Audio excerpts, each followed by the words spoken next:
At a family dinner, my fiancé raised his glass and said, "My ex will always be part of my life. If you can't accept that, don't marry me." Right there, in front of his parents. I'm Tiana Caldwell, and that was the moment my entire world cracked open. But trust me, what happened after that dinner? That's the part no one saw coming. Stay with me, because this story gets messy. Malcolm Rivers was supposed to be my dream man.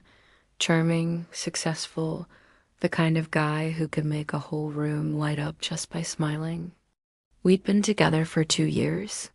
Everyone adored him, especially his family. So when he invited me to dinner at his parents' house, I thought, perfect. Maybe this is it. Maybe he's finally going to talk about the wedding. The table was beautiful, candles, wine, soft music. Everything screamed picture perfect evening. Except it wasn't, because halfway through dinner, while his mom was passing the bread, he looked straight at me and dropped that bomb. My ex will always be part of my life. The fork slipped from my hand. The room went silent. His mother froze. His father just stared. And Malcolm? He looked calm, like he'd just read the weather report. I tried to laugh it off, to pretend I'd misheard him.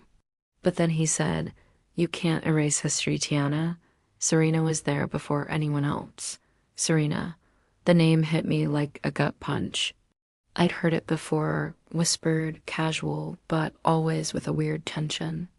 I wanted to ask more, to demand clarity, but his parents were right there, watching. So I smiled through the humiliation, feeling my chest tighten. Inside, I was screaming. After dinner, he brushed it off like it was nothing. "Don't overthink it, babe. Serena's just important to me." Important?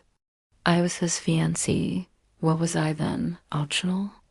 That night, I lay awake, staring at the ceiling, realizing I might be marrying a man who was still emotionally tied to someone else.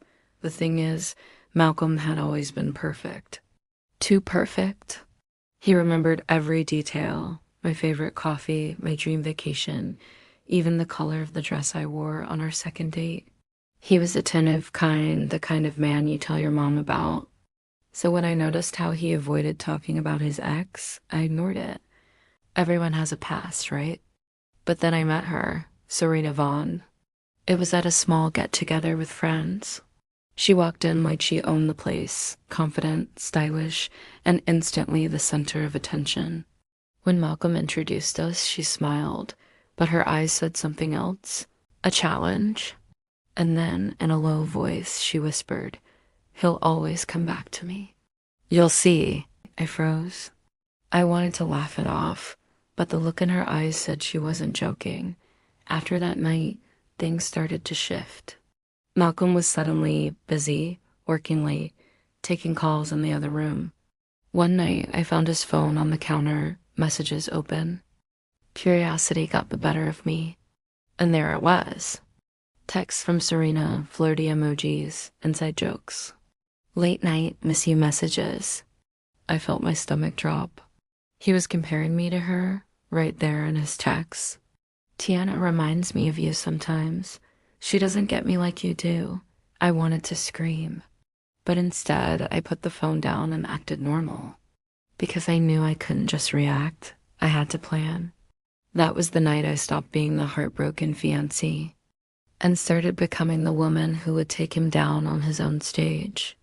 I started watching, listening, collecting evidence, dates that didn't match, phone logs, screenshots, and I needed help, someone who knew how Malcolm's family worked.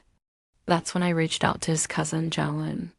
Over coffee, I asked questions, and he told me everything. Malcolm's family knew he had a pattern, running back to Serena every time things got tough. It wasn't a one-time thing. It was a cycle. That's when I decided exactly how to end it. Not with shouting, not with tears, but with truth. And the perfect place for that truth? Another family dinner? Everything was set. The family gathered, smiling, eating, laughing. Malcolm was glowing, showing off like nothing was wrong. I waited. And when dessert hit the table, I stood up and said calmly, I have something to share. Every eye turned to me. Malcolm's smile froze. I pulled out my phone, opened the messages, and said, these are texts between Malcolm and his ex, Serena. He said she'd always be part of his life. Turns out he meant it. Then I read them out loud, word for word. I miss you already. You're still the only one I want. The silence that followed was deafening. His mother gasped. His father looked disgusted, and Malcolm?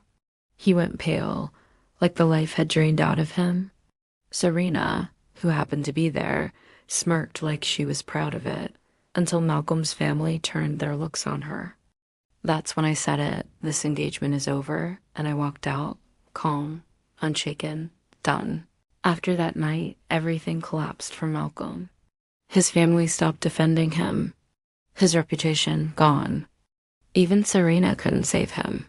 She thought she'd won, but all she'd gained was the wreckage of a man everyone had lost respect for.